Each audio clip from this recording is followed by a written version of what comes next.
Hello, this is Ryan McArthur. I will be conducting this interview that we're recording for the purpose of this role analysis project. And here in front of me I have Mr. Jerry Dickinson, Miss Judy Dickinson. They are visiting from Arkansas. Jerry is an evangelist and he's in our area preaching for us this week. So I asked him and he graciously accepted to be interviewed for this project. So I'm going to ask them a few questions, and then in between the questions I'll explain some educational points about the questions that I was asking. So I'll ask you both to begin with, if you can tell me what you think the term FNP stands for.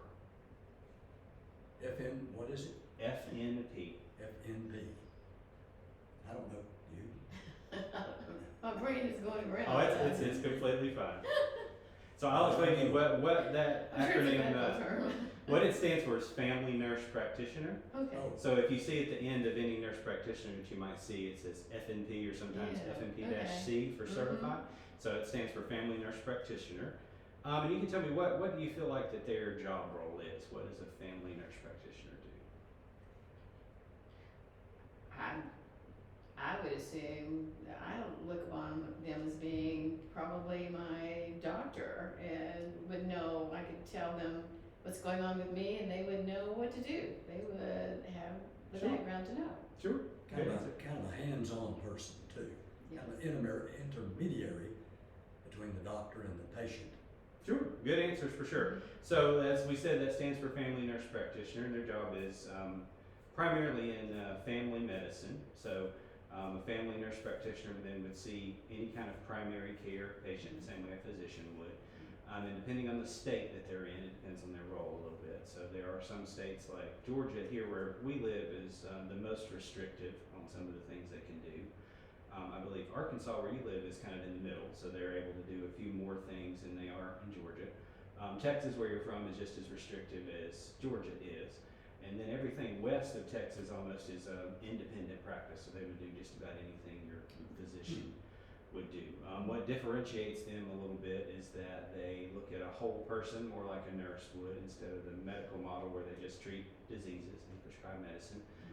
Family nurse practitioner would then look at the whole person for wellness and everything that they might do. So that might be where the difference is.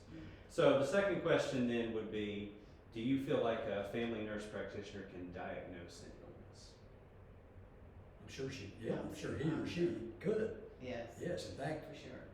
we They don't- probably would listen better than Sure, a I would doctor say. sometimes will, because the doctors kind of have maybe you've called in and said, this is what's going on, I need an appointment, and so that's the only thing they look at. They don't look at the whole picture where I would think. Sure, that's a great answer too. And the answer to that is yes, they do diagnose and treat illness just like you would imagine your family physician would do. They can do that for chronic problems, especially things like maybe managing diabetes or anything that's health promotion and education and prevention. So they spend more time looking at your overall picture and managing, so especially chronic things like that. But the answer to that is yes, for sure. And they look at the person as a whole, like we said. So that's a little bit of the difference in that and even a physician or physician assistant. So the third question then is kind of in the same vein as that one. Do you think a FNP can manage a chronic and an acute illness? Sure. Yeah. Yes. With their experience, I'm sure. Sure, yeah, Yes. that's also correct too. That's, there are other certifications. The family certification is to look at the whole picture, but there are acute care nurse practitioners as well that work in the hospital. So they do the same things that physicians do in the hospital. Many of them work as a hospitalist. So, in the old days, you're saying physician would see you in the hospital as well, but now it's normally a hospital doctor. Right. And a lot of those Right. roles are filled by a nurse practitioner now. They can do, order all the same tests and interpret those tests. And again, sometimes that's depends on the state where you live. It changes that a little bit. So the fourth question is then, do you think an FNP or family nurse practitioner has to collaborate with a physician? I would say yes. They do the diagnosis and maybe the care, but they have to talk to the doctor, especially for medication, I assume, prescribing medications and so forth. Okay. So the answer to that is it depends on where you are. So in some states, like out west, like I said, or even in Alaska or Hawaii, and some places in the very far northeast, with some specific training and some, especially for narcotics and things like that, it can act completely independently of a physician there. And in many states, like where we live, where both of us live, they do collaborate with Right. physicians. So, like in Alabama, it's a collaborative agreement where as long as the physician's on call or they have access to them, they can pretty much do everything else besides that. In the most restrictive states, the physician has to be nearby.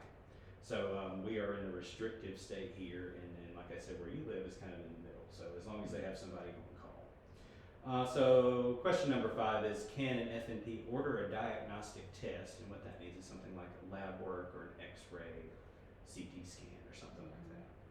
Yeah. I'm assuming from what we've said so far, yes. Yeah, so I think we kind of gave away the answer to that one already. But Well, yes, they yeah. can order and evaluate Mhm. tests. And Mhm. again, it depends on the state that they're in sometimes as to which ones. But they definitely do order laboratory work and evaluate what that means, and then order other things based on that. This is all based on, again, the state that they're in. The state board of nursing in each individual state makes that determination. So it's called reduced practice, restricted practice, or collaborative practice. So again, where both of us live is a little different. It's most restrictive here, a little less restrictive in Arkansas, and then further out west it's more independent. Question number 6 is, can an FNP do a simple procedure? Let's say like an in-office procedure. I would assume yes, depends on what you mean. I mean, obviously injections and blood tests, drawing blood, and, yeah, I assume yes. And that's correct. Again, it varies by state, so it Yeah. depends on where you are. Yeah. But let's say something like suturing up a cut, or Yeah. those kind of procedures they can do, but Yeah. usually not a surgical Yeah. procedure. So that would go to a surgeon, Right. just like any physician probably wouldn't perform, procedures that are outside their expertise. Right. Same goes for this. So Yeah. that's correct. Yeah. Number 7, I think we've touched on a bit already too, but can an FNP write a prescription, and can they prescribe a narcotic? Well, it depends, what we said, it depends on where the state is. I Right, guess. right, yeah. Georgia and Arkansas maybe, not, but sounds like in other places they can. Yeah, so the answer to that is they can write prescriptions. So when some of the numbers I looked up and the references I use, it says in all 50 states, 96.2% of nurse practitioners prescribe medications. So they write an average of 20 to 21 prescriptions a day. Yeah. So they all do that. Sometimes the narcotics is a little different depending on where you live and the restrictions that are placed on you. But they do have prescriptive authority. They've had that for 20 to 30 years in most places. So that's something like if you see a nurse practitioner in a primary care office, you'll probably go home with some medicines that they wrote for you. And in some states like here, that means that a physician looks at that and signs off and says, yes, I agree. Well, there's so many of these urgent care places anymore. That's the last few times I've gone, that's where I've gone. And you don't really see a doctor. You see a Yes, sir. nurse or That's PA or right. somebody, and they do Yeah. prescriptions. So Yeah. I guess I was assuming maybe they got the doctor to do that, but I guess they sent the Yeah, prescription. again, it depends on where you are, but I think that's one reason we're doing this, because there's so many, there's a lot of confusion. Before I looked into this, I really probably couldn't answer these questions with any certainty. A lot of it is guessing. So the next question then is, do you think a family nurse practitioner can bill for the services they render? So send you a bill for what they do. Well, they would send a bill under the company they were working for. Yeah. Oh, yeah. Right, Because go you've to taken urgent up their care. time as if you were taking up the time of the physician. So I'd say for sure you're going to get a bill, right? So- I think the question maybe Well, then is I more mean- like who you would get it from. And When I'm in, it's I've a got little them complicated. I've got them from a nurse practitioner, actually, that would be their name, and it would be sent to my insurance company under her name, as opposed to the doctor's name that she worked with. Right, and that's correct. That's what they do. So- So there's a few different ways. Like say Yeah. if you have Medicare, Yeah. the way that goes is there's things called incident to, direct, and split and shared billing. So it depends on who did what. So Yeah. it also depends on where you are again. Right. So like if you're an established patient with a physician in an office, but you came in today and they're not available, so you saw the nurse practitioner instead, that would be an instance where they would look at whose patient you are, who did what, and bill Right. it appropriately. So they definitely do bill. It just depends on if it's a shared visit or not, or you know whose patient you're established with. And again, if you're out west somewhere and that's independent practice, that would be an independent billing from them. So it's a bit complicated, but again, it's just like all these questions. It depends on where you live. So question number 9. Then we're getting close to the end. What is the difference, do you think, between a nurse practitioner and a physician's assistant, or what you might hear as a PA? It's a good question. After these questions, I'm not sure. I don't know, except I would think it would have to do with maybe some of the classes that they had to deal with as a, you know, It's between different. the two. Yeah. It's a total Education's different different. education. Sure. Yeah. But I've seen both in my time, and I've not really seen a big difference between the two. Right, that's I think I that's mean, normal. you To not, know. you probably wouldn't notice a lot of the differences. No. So the answer to that is that it's small differences. So Yeah. their education is different. Yeah. All nurse practitioners have at least a master's degree. Many now have a doctorate in nursing degree as well. A physician's assistant has a master's degree or certification just in that. Yeah. A lot of the differences in the way, remember I mentioned that nurse practitioners look at a whole person and Right. care for you in that way. Right.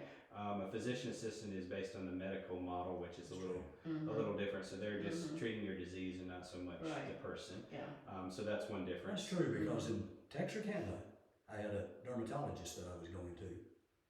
So I was going to make an appointment. They said, well, you can see the PA. And I thought, I didn't know dermatologists had PAs. I knew that general, and so I saw the PA for that dermatologist. So it could be anything. Yeah, okay. So I have a little table here, which I can show you if you want to look at it, but it tells you about their education for each one. That a physician has 8 years post-high school education, nurse practitioner anywhere from 7 to 8 years. Physician assistant is the same, 6, 7, or 8 years. Residency is possible for a physician's assistant. Like for a nurse practitioner, we do over 1,000 clinical hours by the time we're finished. So I'm doing mine a little backwards from how most people do. So I did my doctorate degree first, and now I'm going back and getting a certificate. So I've already done over 1,000 clinical hours. So that kind of fills in the same way you would think of maybe a residency for a physician. Yeah. An MD obviously practices independently, and we said nurse practitioners can do that as well if it's available in the state you're in. But all PAs would work under a physician, in that role wherever they live. So there's differences there. Yeah. Like in things like surgeries or procedures would work the same way that we mentioned earlier. They could assist in that, but they wouldn't do that on their own. So one last question, which is completely opinion for you, so I won't have anything to say about this one other than just agreeing with you maybe. After the education and discussion we had with these questions, do you feel that a family nurse practitioner should have full practice authority in every state, not just in some?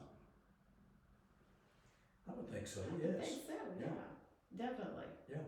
So that's really the push now. Is we're hoping that those practice authority will be expanded, in other places, so that you can be more independent. Yeah. And it, like I said, research that they've done on this shows that outcomes don't go down. Patient outcomes don't go down in those states. In fact, it's cheaper for the patient. It's less of a bill that you receive, but their outcomes in some instances and many times are even better. So there's a lot of research that says that's a good thing, and of course some of the states don't agree, and it depends on boards of nursing and legislatures and things like that as to what that is. So part of the reason we're doing this too is for us to fully understand this role, but to help others understand it too. So it's to help the more people you have pushing for something like that. If you weren't fully educated in this, you might think, well, I don't know if I want that person taking care of me by themselves or not. But then when you look at everything that they've done to get to that point and the things that they really already do that you don't realize it might change. Right. Well, that is all the questions I have. I greatly appreciate your time. I hope it was informative a little bit for both of us. Yes, it was. Thank you. And I thank you very much.